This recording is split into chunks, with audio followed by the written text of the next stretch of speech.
करोड़ की ड्रग्स जब्त, अंतर्राष्ट्रीय सिंडिकेट पर एनसीबी की बड़ी कार्रवाई। गिरफ्तार असम में नारकोटिक्स कंट्रोल ब्यूरो एनसीबी ने एक बड़ी कार्रवाई करते हुए 88 करोड़ रुपए मूल्य की मेटाम्फेटामाइन टैबलेट्स जब्त की है और अंतर्राष्ट्रीय ड्रग कार्टेल से जुड़े 4 लोगों को गिरफ्तार किया है।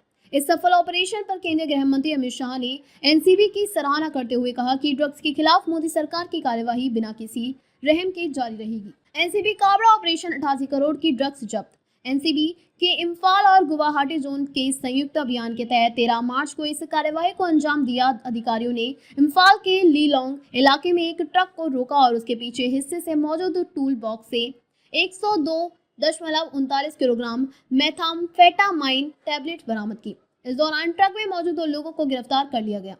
गृह मंत्री अमित शाह ने कहा कि यह कार्यवाही सरकार के नीचे से ऊपर और ऊपर से नीचे की जांच रणनीति की सफलता का प्रमाण है। उन्होंने दोहराया कि मोदी सरकार का नशा मुक्त भारत बनाने का संकल्प जारी रहेगा और ड्रग्स माफियाओं के खिलाफ सख्त कार्यवाही की जाएगी। तुरंत की गई फॉलो अप कार्यवाही। इस ऑपरेशन के तुरंत बाद एनसीबी की टीम ने लीलोंग इलाके में ही एक और छापेमारी की, जहां इस खेप को रिसीव करने वाले संदिग्ध व्यक्ति को पकड़ लिया गया। इसके दौरान ड्रग तस्करी में इस्तेमाल की जा रही एक 4 पहिया वाहन भी जब्त की गई। गुवाहाटी में एनसीबी की छापेमारी बॉर्डर पर एसयूवी से ड्रग्स बरामद। इसी दिन गुवाहाटी जोन के एनसीबी अधिकारियों ने असम मिजोरम बॉर्डर के पास सिलचर में एक एसयूवी को रोका। जांच के दौरान कार के स्पेयर टायर में छिपाकर रखी गई थी 7.48 किलोग्राम मेथाम्फेटामाइन टैबलेट्स बरामद की गई। वाहन चालक को तुरंत गिरफ्तार कर लिया गया। माणिकपुरे मोरेह से हो रही थी ड्रग्स की तस्करी। प्रारंभिक जांच के अनुसार जब्त की गई ड्रग्स मणिपुर के मोरेह से लाई गई थी, जिसे असम के करीमगंज में सप्लाई किया जाना था। मोरेह, जो म्यांमार सीमा के पास स्थित है, पिछले कुछ वर्षों में अंतर्राष्ट्रीय ड्रग तस्कर के लिए भी एक प्रमुख केंद्र बन चुका है। इस इलाके से म्यांमार से अवैध रूप से लाए जा रहे नशीले पदार्थ को पूर्वोत्तर राज्यों और देश के अन्य हिस्सों में भेजा जाता है।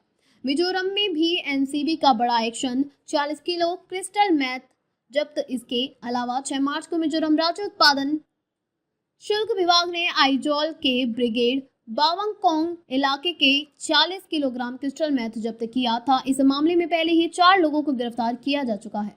अब एनसीबी इस जांच को अपने हाथ में ले रही है और मामले की विस्तृत छानबीन कर रही है। पूर्वोत्तर भारत बन रहा है ड्रग्स तस्करी का हॉटस्पॉट। एनसीबी के अनुसार पूर्वोत्तर भारत भौगोलिक स्थिति के कारण ड्रग तस्करी के लिए अत्यधिक संवेदनशील क्षेत्र बन चुका है।